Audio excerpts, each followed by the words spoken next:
Situ apa kabar?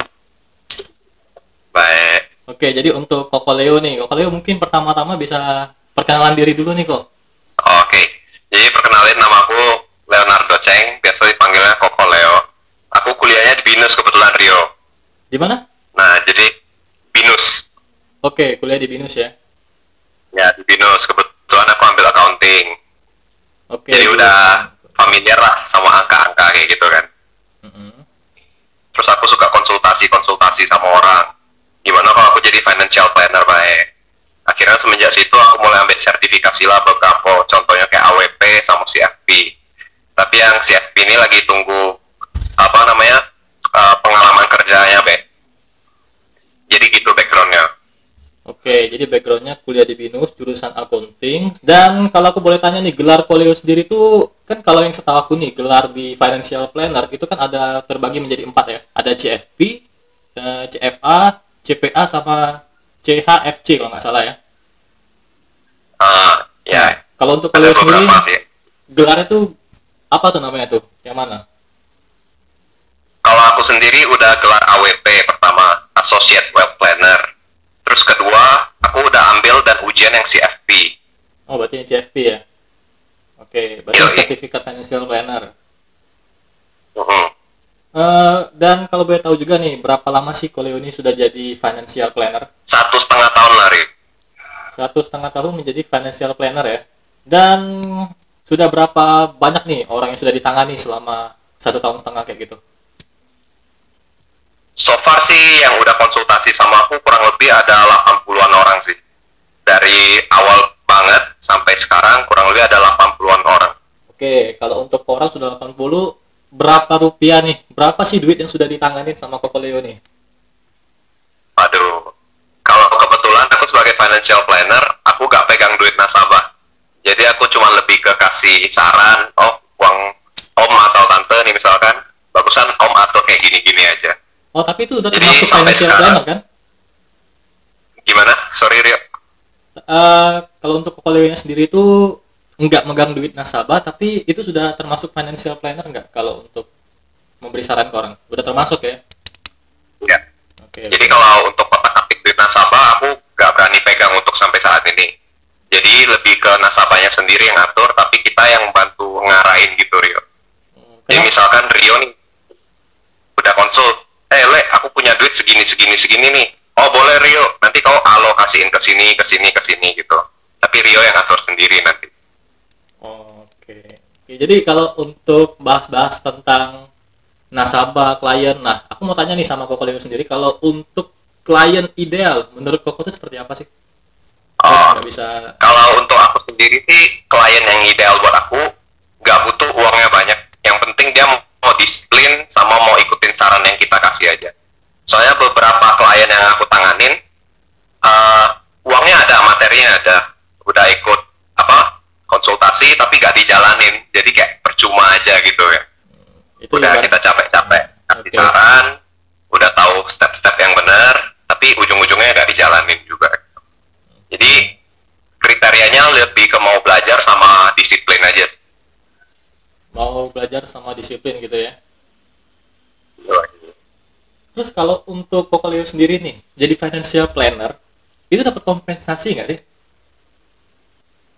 Pertanyaan bagus. Nah, jadi untuk financial planner sebenarnya setiap kali kami konsultasi itu pasti ada kayak dikasih fee-nya gitu, Rio. Oke, dapat fee ya. Nah, biasanya sih ada yang per jam, ada juga yang per sesi gitu, Rio. Oh, ada yang Jadi per jam, tergantung. per sesi. Ya, tergantung masing-masingnya mau patoknya gimana. Terus kalau aku mau tanya sama Kokonya nih ya, kalau untuk Koko sendiri, apa sih yang membuat diri Koko ini berbeda dari financial planner yang lain gitu? Financial planner yang lain. Oke. Nah, jadi yang bikin aku beda mungkin dari cara pendekatan aku sih, Rio. Mungkin kan kita tahu financial planner itu bakal ngomong banyak soal angka. Dan angka itu bukan sesuatu yang gampang dimengerti gitu. Kecuali Oleh karena duit itu ya. biasa aku pakai anal. Kalau duit Ya, ngerti ya, jadi kalau duit pasti semua paham ya. paham ya. Nah, tapi beberapa masalah yang aku sering temuin kayak mereka tuh kurang bisa nangkep kalau kita pakai bahasa yang terlalu tinggi gitu. Jadi aku bedanya sama yang lain, aku bisa menganalogikan sesuatu sesuatu yang sulit jadi sesuatu yang simple kayak gitu. Jadi mereka nangkepnya enak, serapnya gampang, terus aplikasiinnya pun lebih gampang juga. Kayak gitu sih bedanya. Jadi ibaratnya pitchingnya udah diatur ya? Ya, jadi dari sini dulu, jadi alurnya tuh gak berantakan. Di situasi sekarang nih ya, berhubung Koko financial planner, aku mau tanya sama Koko nih, bisa nggak sih kasih tips-tips di era milenial sekarang ini, rencana keuangan seperti apa sih yang harus dilakukan gitu loh?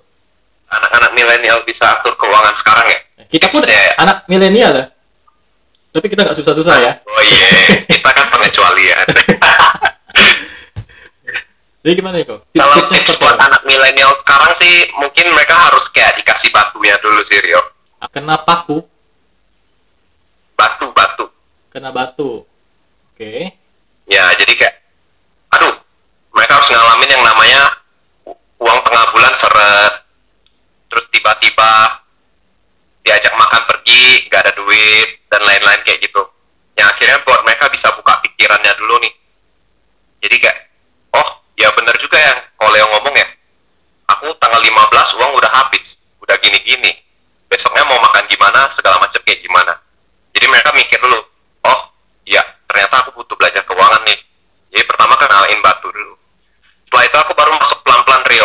Nah, terus setelah itu aku baru bakal suruh mereka catat keuangan mereka sih, Rio. Jadi rata-rata milenial kayak kita kan nggak catat keuangan kita gak sih? Misalkan hari ini makan 50.000, besok uangnya 50.000 berapa, segala macam. Kalau Rio sendiri catat gak? Oh ya, kalau kebanyakan orang mungkin nggak catat ya, tapi kalau kita mah catat bro, catat ya. Ada catatan. Wih, mantap. Nah, kita memang pengecualian ya. Nah, jadi kayak gitu. Jadi aku ngajarin mereka catat dulu nih. Oh, ternyata uang jajan aku sekian, keluarnya sekian. Oh, ternyata aku boros banget ya selama ini. Dia kena batu yang kedua lagi. Pertama udah kena masalahnya, terus kedua baru sadar dia tuh boros banget. Dari situ baru dia bisa ubah dirinya pelan-pelan sih, Rio. Nah, setelah itu yang ketiga, aku ajarin mereka investasi kecil-kecilan dulu. Jadi kayak daripada kalian buat belanja, mending kalian buat investasi nih. Ngerasain dulu rasanya investasi kayak gimana. Terus dari situ rata-rata yang konsul sama aku, pola hidupnya berubah sih, Rio. Ada yang dulu boros banget, sekarang malah jago banget investasi. Terus ada yang dulunya suka beli barang gak guna atau suka hedon-hedonan, sekarang justru tabungan dana daruratnya udah banyak kayak gitu. Jadi harus pelan-pelan sih, gak bisa langsung kita tepok gitu milenial. Iya benar-benar. Jadi ibaratnya kalau untuk anak milenial tuh harus dikasih perumpamaan dulu ya, baru ngerti. Benar nggak? Iya. Nah, jadi berhubung Kokonya juga tadi ngomong investasi ya. Nah, terus investasi apa sih yang baik di tengah-tengah krisis kayak gini? Kalau untuk krisis kayak gini ya, sebenarnya investasi itu tergantung orangnya lagi sih, Rio. Tergantung profil risikonya seperti apa, terus dia alokasi dananya berapa, umurnya dan lain-lain. Cuman kalau krisis kayak gini, menurut aku yang bagus itu kita bisa investasi di saham atau reksadana saham sih. Oke. Terus juga ngomong-ngomong tentang dana darurat nih kok. Kalau untuk Koko sendiri, dana darurat tuh yang perlu kita siapin tuh berapa sih sebenarnya? Yang biar aman. Dana darurat nih, ini sekarang penting banget nih dana darurat, apalagi during corona kayak gini kan. Benar. Nah, kurang lebih sih kita butuh sekitar 6-12 dari gaji kita sih, Rio. 6 atau 12 Jadi kali gaji. misalkan gajinya 5 juta, berarti dia butuh sekitar 30-60 juta buat dana darurat. Nah, apalagi during pandemi kayak gini kan, pasti dia bakal kerasa banget, oh ternyata dana daruratnya penting banget. Kalau nggak sampai 6-12 kali gaji, berarti dana daruratnya itu bukan dana darurat ya? Itu namanya apa? Arisan ya? Oh, arisan. Oke. Untuk tentang corona sekarang nih ya, situasi corona ini, kalau karyawan tuh kan banyak yang di-cut, di PHK, ataupun gajinya dipotong. Nah, untuk orang-orang yang gajinya dipotong, itu gimana tuh cara ngatur keuangannya? Pertanyaan bagus nih. Jadi kan corona sekarang banyak yang work from home, pasti ada gaji yang dipotong setengah lah, ada yang dipecat lah atau gimana kan.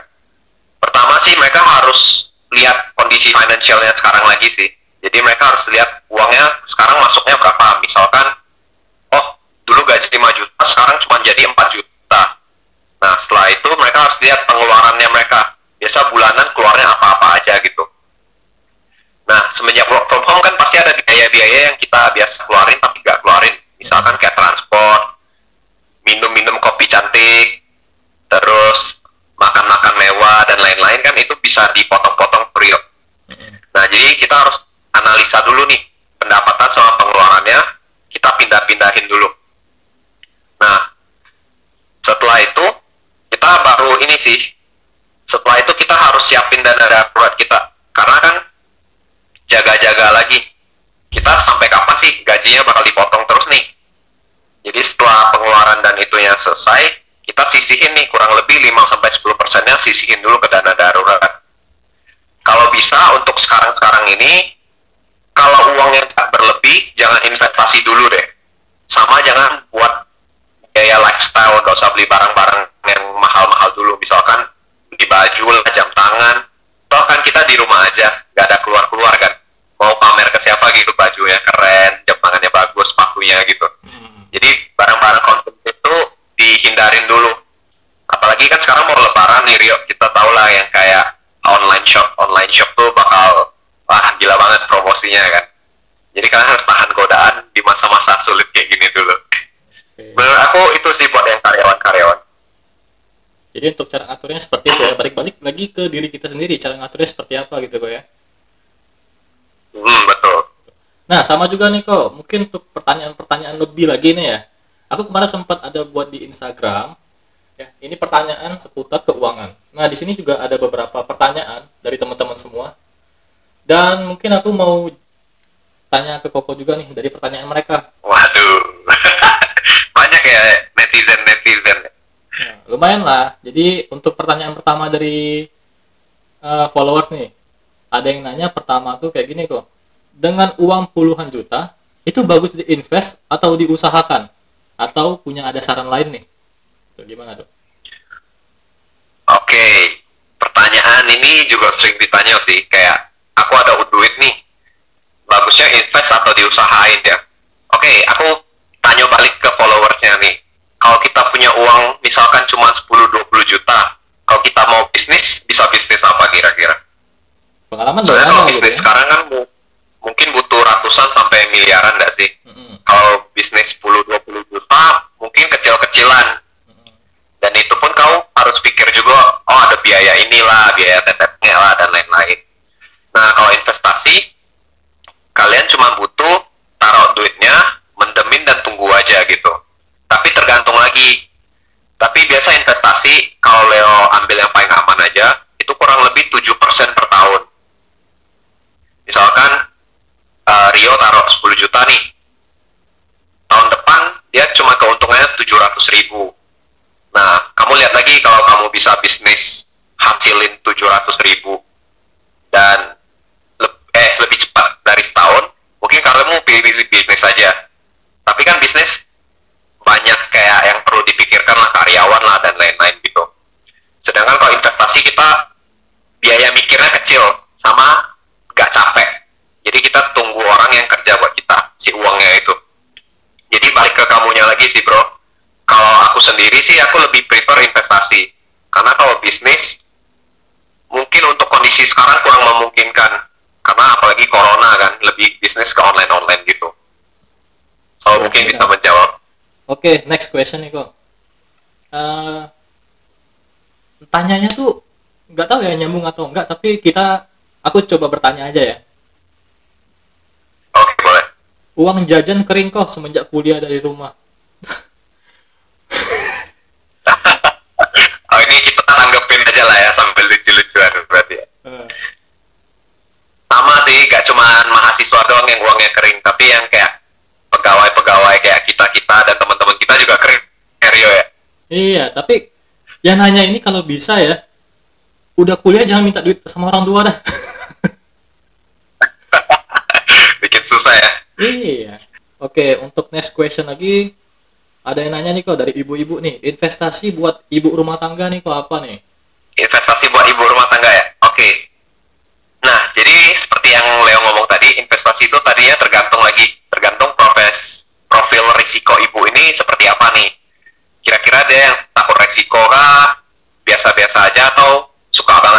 resiko.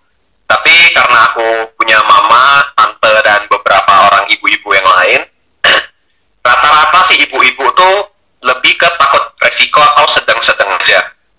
Jadi kalau aku saranin, mungkin ibu-ibu boleh invest di deposito atau emas sih. Karena itu pertama gampang, simple, dan gak ribet gitu. Atau kalau mau lebih tinggi sedikit, boleh cobain reksadana. Jadi aku paling rekomendasiin 3 itu sih. Deposito, emas, sama reksadana. Tapi emas yang di sini bukan emas perhiasan ya ibu-ibu, tapi lebih ke emas batangan. Yang kayak gold Yang bener-bener murni, ya betul. Ya, jadi yang pasti kalau untuk investasi ya antara 3 itu ya. Ya, Di zaman investasi sekarang terus habis itu pakai aplikasi. Aku mau nanya nih, mungkin sebut merek nggak apa-apa kali ya. Kayak atau apapun itu yang aplikasi-aplikasi saham itu tahu nggak sebenarnya? Asli nggak sih? waduh, sensitif ya ini ya. Gitu ya? Oke, berarti dikat nanti ya. Kalau Kokoleo boleh saran, sebenarnya kan sekarang platform investasi yang kayak Rio ngomong tuh udah banyak banget kan. Ada yang bla bla bla lah, bla bla bla, ada bla bla bla tadi.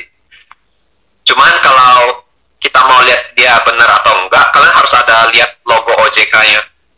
Nah, Jadi dia benar gak sih benar-benar. diawasi sama OJK, Otoritas Jasa Keuangan. ya benar. Platform yang sesungguhnya tuh pasti ada OJK kan. Kalaupun enggak ya itu berarti ilegal. Ya, takutnya nanti uang kalian diapa-apain gitu. Benar-benar. Jadi itu sih indikator pertamanya, kalian harus lihat ada logo OJK-nya nggak. Kalau ada berarti oh ini udah terdaftar dan diawasin. Jadi kalian lebih lega gitu. Nah, Oh ini nggak abal-abal nih. benar banget. Gitu. Benar banget. Mungkin kalau kalian ada pertanyaan lagi yang mungkin mau kalian tanyain, kalian bisa tulis komen di bawah. Dan ya, aku hanya bertanya seperti ini apa yang ada di pikiran aku sekarang ya. Mungkin kalau kalian ingin bertanya selanjutnya, next time mungkin aku bisa collab lagi sama Kokoleo, kalian bisa langsung komen di bawah apapun itu. Dan juga sebelumnya thank you banget buat Kokoleo. Wih, thank you juga Rio. Oke, dan kalau gitu ya, semoga video ini bermanfaat untuk kalian yang nonton. Jangan lupa klik like, comment, terus subscribe, share juga ke teman-teman kalian. Dan sampai jumpa lagi di video selanjutnya. Bye!